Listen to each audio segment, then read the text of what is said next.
Even cancer तक, ads तक भी लोगों ने पंचकर्म से ठीक किया है कि भाई मोटापे को कम कैसे करें, इजी तरीके से कैसे कम करें।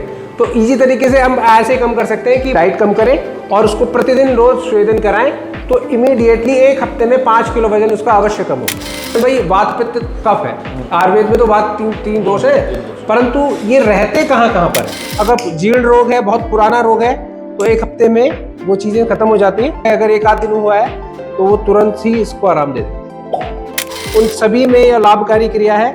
मानसिक तनाव, उन्माद, इन सभी में यह अत्यंत लाभकारी क्रिया शिरोधारा। नमस्कार दोस्तों, देवभूमि टॉकीज में आपका स्वागत है। और ये देवभूमि टॉकीज का एक स्पेशल प्रोग्राम है जीवन संजीवनी। जीवन संजीवनी में हम मेडिकल की काफ़ी बातें करेंगे और आज हमारा टॉपिक है पंचकर्मा। जानेंगे क्या होता है पंचकर्मा, क्या होते हैं उसके फायदे और क्यों हमको पंचकर्मा करवाना चाहिए।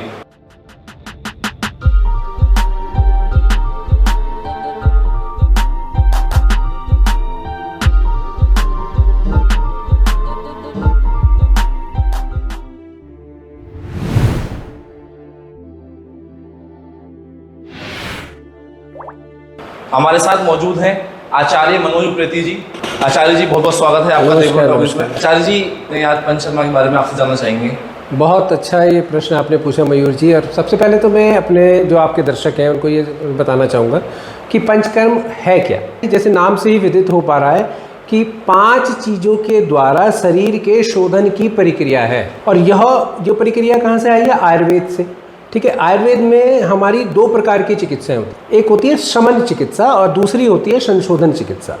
शमन चिकित्सा क्या होती है कि जो हमारे अचानक कोई रोग आ जाए, सर्दी, जुकाम, बुखार, खांसी, उल्टी, दस्त आ जाए, तो वो हमारे नवीन रोग हैं। ठीक है, वो अचानक आए और अचानक तुरंत चले जाते हैं। कभी कभी क्या होता है कि जैसे जुकाम, बुखार, खांसी हुआ तो हम औषध के द्वारा, जैसे हमने कोई चूर्ण ले लिया, बुखार हो गया तो भाई हमने सुदर्शन चूर्ण ले लिया, या जुकाम हो गया तो हमने त्रिभुवन कीर्ति रस ले लिया। कहते हैं ना भाई, तो हमारा समन कर रहे हो, समन में दबा रहे हो, तो हम रोग को औषध के द्वारा यथास्थान दबा देते हैं, तो वो हमारी है शमन चिकित्सा। दूसरी हमारी चिकित्सा होती है जिसमें हम जीर्ण रोगों के बारे में चर्चा करते हैं। जैसे ये नवीन रोग है, अब हमने लापरवाही करी, भाई हमने बुखार हुआ, हमने उसको ध्यान नहीं दिया, या कमर में दर्द हुआ, हमने ध्यान नहीं दिया, तो धीरे धीरे वो नवीन रोग क्या हो गया? वृद्ध रोग में चला गया, जीर्ण रोग में चला गया। ठीक है, तो ऐसे रोगों को का जो मूल कारण है, जिसके कारण से रोग शरीर में प्रविष्ट हो रहा है, बार बार कह रहे हैं यार हम तो परेशान हो गए इस रोग से। क्या होता है, हम दवाई, रोग आता है, दवाई खाते हैं, ठीक हो जाते हैं, परंतु अच्छा फिर आ रहा है, तो इसका मतलब क्या है कि उसका कोई कारण है, शरीर के अंदर जो कारण विद्यमान है, हम उसको ठीक करें। तो हम क्या करते हैं जीर्ण रोगों में, इस शोधन चिकित्सा में, जो ज्वर का या रोग का मूल कारण है, उसके दोषों को शरीर से बाहर निकालने की जो क्रिया है वो पंचकर्म है। शरीर के 5 प्रकार से जो दोषों को बाहर निकाल रहे हैं उसे हम कहते हैं पंचकर्म। तो वो 5 क्रियाएं कौन कौन सी हैं जिसके द्वारा से कार्य हो रहा है? सबसे पहले है वमन। मुख के मार्ग से जो दोषों को बाहर निकाल रहे हैं, उनका निर्हरण कर रहे हैं, उसे हम कहते हैं वमन। तो ये कफ के संबंधित दोषों को हम बाहर निकालेंगे वमन के द्वारा। फिर दूसरा आता है विरेचन। विरेचन में क्या होता है कि जितने भी हमारे मध्य भाग के जो दोष हैं, मध्य भाग, जैसे आपको मैं बता रहा हूँ, तो शरीर के ये जो है यहाँ अमाशय तक जो भाग हो गया, ये आपका हो गया ऊर्ध्व भाग, ऊपर का भाग, तो जिसमें कफ स्थान है। तो कफ स्थान होगा तो मेन कफ के दोषों को हम वमन से बाहर निकालेंगे। अब छाती से लेकर नाभि तक जो है हमारा मध्य भाग हो गया। मध्य भाग में क्या संग्रह रहता है? पित्त। भाई जनरली लोग कहते हैं भाई वात पित्त कफ है, आयुर्वेद में तो वात तीन दोष है, परंतु ये रहते कहाँ कहाँ पर है? तो पहला स्थान जो ऊर्ध्व भाग है वो कफ का स्थान है, मध्य भाग है वो पित्त का स्थान है, और नाभि से गुदा तक जो एनस है, हमारा मल द्वार है, वहाँ तक वात का स्थान रहता है। तो पित्त का स्थान हम कैसे करेंगे कि हम कोई भी इसमें क्या करते हैं कि लैक्सेटिव देते हैं, कुछ दस्तावर दवाइयाँ देते हैं, तो हम विरेचन के माध्यम से जो पित्त दोष है उसको बाहर निकाल देते हैं, दोष को, जिसके कारण से पित्त संबंधित व्याधियाँ आ रही थी। और जो हमारा जो तीसरा स्थान है अधोभाग, जो नीचे का भाग है, निम्न भाग, उसमें हम क्या करते हैं? गुदा मार्ग से ही, जो बस्ती चिकित्सा है, गुदा मार्ग से ही कुछ द्रव्यों को प्रविष्ट कराते हैं और वो दोषों को इकट्ठा करती है और उसको शरीर से बाहर निकाल देती है। वो है हमारी बस्ती चिकित्सा। तो वमन, विरेचन, बस्ती। नश्य क्या है कि जो हमारे कपाल के जो रोग हैं, कपाल के जो रोग हैं उसको हम करते हैं नस्य की क्रिया के द्वारा। ठीक है, नासिका के माध्यम से कुछ औषध द्रव्य, तेल और क्वाथ, चूर्ण ये प्रविष्ट कराए जाते हैं, जिससे क्या होता है कि जितने भी मस्तिष्क के दोष हैं, वात के दोष हैं, मानसिक वात के, उनको हम बाहर कर देते हैं। तो ये हमारी नस्य, ये चौथा कर्म हो गया। और कुछ दोष हमारी जो शिराओं में रहते हैं, जो रक्त शिराएँ हैं, जो धमनियाँ के शिराएँ हैं, वहाँ पर नसें अलग हो गई, शिराएँ अलग हो गई। तो जो आपकी जो शिराएँ और जो धमनियाँ हैं, वहाँ पर जो दूषित रक्त प्रवाह प्रविष्ट हो रहा है किसी रोग के कारण या दोष के कारण, उसको हम जलौका के द्वारा या रक्त मोक्षण के द्वारा शरीर से बाहर निकालते हैं। तो ये 5 प्रकार की जो चिकित्साएं हैं के द्वारा शरीर का जो शोधन हो रहा है, वो है आपका पंचकर्म। आचार्य जी, किन तरह की बीमारियों का इलाज इस पंचकर्म के द्वारा किया जा सकता है? इसमें जितने भी पुराने से पुराने रोग हैं, इवन कैंसर तक, एड्स तक भी लोगों ने पंचकर्म से ठीक किया है। ठीक है, जैसे पैरालिसिस हो गया आपका, स्लिप डिस्क की प्रॉब्लम हो गई, और भी बहुत सारी जो जीर्ण व्याधियाँ हैं। ठीक है, टाइफाइड है, एलर्जी है। मेरे पे अभी एक दिल्ली से भी कुछ दिनों पहले ही एक मरीज आया था, उसको एलोपैथिक डॉक्टरों ने ऐसे ही दवाइयाँ एलर्जी की खिला रहे थे, स्टेरॉइड में जो ऑर्गन ट्रांसप्लांट के समय खिलाते हैं। वो बहुत परेशान था, तो आज वो केवल हमने उसको विरेचन कराया, विरेचन पद्धति से हमने उसका शोधन किया, और बिल्कुल आज वो स्वस्थ हैं। अभी भी उसके फ़ोन आते हैं, अभी अपने भाई का ट्रीटमेंट करा गया था। तो जितने भी जीर्ण से जीर्ण व्याधियाँ हैं, उनको हम पंचकर्म से ठीक कर सकते हैं। आचार्य जी, अगर हम अपने दर्शकों को दिखा सकें कि किस तरह से बिल्कुल आइए, अब मैं आपको दिखाते हैं कि कैसे कैसे शिरोधाराएं, अभ्यंग, कपिंग भी चलती है। शिरोधारा, शिरोधारा का मतलब है कि सिर पर एक कंटिन्यूअस धारा का प्रवाह है, तो हम उसको करें। जितने भी मानसिक रोग हैं, मानसिक उन्माद है, मिर्गी है, इन सभी रोगों में यह क्रिया अत्यंत लाभकारी है। ठीक है, जिसको अनिद्रा है उसमें भी ये कार्य करती है, पागलपन के जो दौरे पड़ते हैं, इन सभी में ये कार्य करती है। और केश पतन में, खालित्य में, पालित्य में, खालित्य में जगह जगह से जब देखा होगा कि केश काली हो जाते हैं, उन सभी में भी ये काम करती है। पालित्य में जो बाल परिपक्व हो जाते हैं, सफेद हो जाते हैं, आजकल छोटे छोटे बच्चों के जो है बाल परिपक्व हो रहे हैं, उन सभी में यह लाभकारी क्रिया है।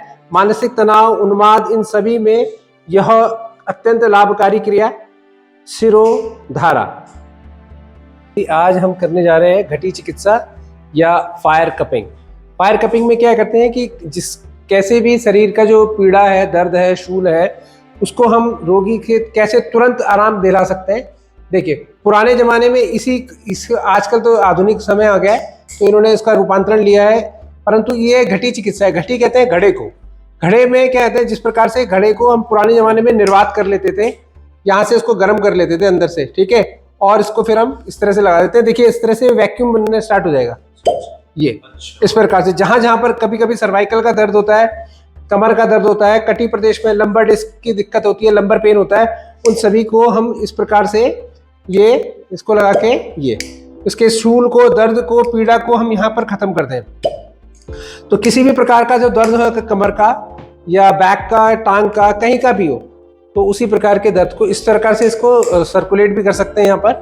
तो ये है घटी चिकित्सा। घटी चिकित्सा या फायर कपिंग। देखो, हम फायर से क्या कर रहे हैं, इसके अंदर के निर्वात वैक्यूम क्रिएट कर रहे हैं और एकदम से लगा दे रहे हैं। तो जहां पर ये आएगा तो ये वैक्यूम क्रिएट कर लिया इसने, ठीक है। तो जहां पर दर्द है, पीड़ा है, नस डिसलोकेट हो गई है, इधर उधर परिवर्तित हो चुकी है, उसके लिए अब इसको लगा के भी छोड़ सकते हैं, इसमें कोई दिक्कत नहीं, धीरे धीरे ये करता रहेगा। ये तो ये आपका हो गया फायर कपिंग। कई प्रकार से आप जैसे मर्म स्थान है शरीर के, उन पर भी हम ये फायर कपिंग कर सकते हैं। जैसे अब ये आपके मर्म स्थानों पर हम लगा रहे हैं, ये आपने अंश फलक पर लगा दिया, फिर ये बृहति पे लगा दिया, लगाओ, इसको चिपका के भी छोड़ सकते हैं हम। जैसे 2 प्रकार की कपिंग है, एक ड्राई कपिंग होती है और एक फायर कपिंग होती है। ड्राई कपिंग में क्या होती है कि हमने देखा होगा कि वो कप लगा देते हैं फटाफट ऐसे गन से, तो वो होगी आपकी ड्राई कपिंग। अब फायर कपिंग में क्या होता है, हम इसको निर्वात करते हैं अंदर से, और ये जितने भी दर्द हैं शरीर के, जहां जहां पर भी दर्द है, कमर में दर्द है, घुटने में दर्द है, सर्वाइकल का दर्द है, उन सभी स्थानों पर इस प्रकार से इसको आच्छादित कर दे, लगा दे, और जो रोगी है उसको वो पीड़ा से निजात दें, ठीक है। और ये जितने भी यहाँ पर विद्यार्थी हैं, ये सब प्रशिक्षक हैं, यहाँ सीखने आए हैं अलग अलग जगहों से, तो यहाँ पर जो प्रशिक्षण के जो है वो भी चलता रहता है। अगर जीर्ण रोग है, बहुत पुराना रोग है, तो 1 हफ्ते में वो चीज़ें खत्म हो जाती हैं।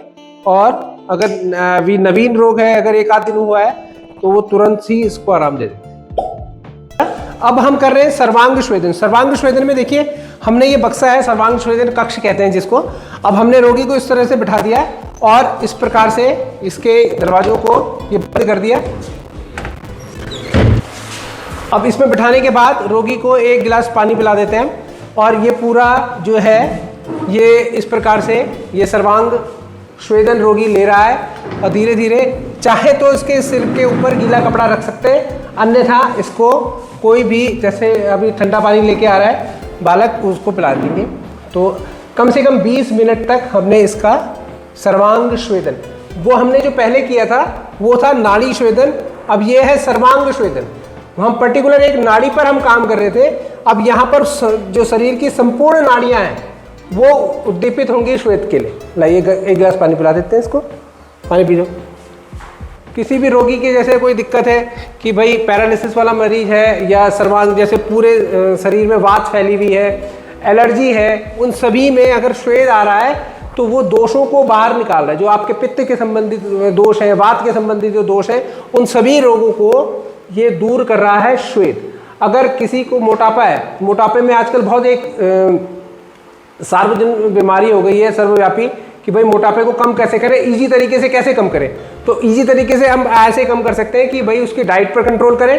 भाई बहुत से व्यक्ति क्या होते हैं कि भाई हम बहुत ज़्यादा विक्रेस एक्सरसाइज नहीं कर सकते, भाई हमारे पास इतना टाइम भी नहीं है और हमारे तो सामर्थ्य भी नहीं है इतनी कि भाई हम बहुत ज़्यादा मेहनती वाला काम करें। तो सबसे अच्छा है कि उसकी डाइट कम करें और उसको प्रतिदिन रोज स्वेदन कराएं, तो इमीडिएटली 1 हफ्ते में 5 किलो वजन उसका अवश्य कम होगा। आचार्य जी, किसी को अगर पंचकर्मा करवाना हो तो कहाँ पे उसे आना होगा और कैसे कैसे आगे प्रक्रिया रहती है? मयूर जी, ये बहुत अच्छा प्रश्न है कि हाँ भाई, रोगी बहुत सारे परेशान होते हैं कि भाई उचित ट्रीटमेंट के लिए, चिकित्सा के लिए हमें कहाँ जाएँ।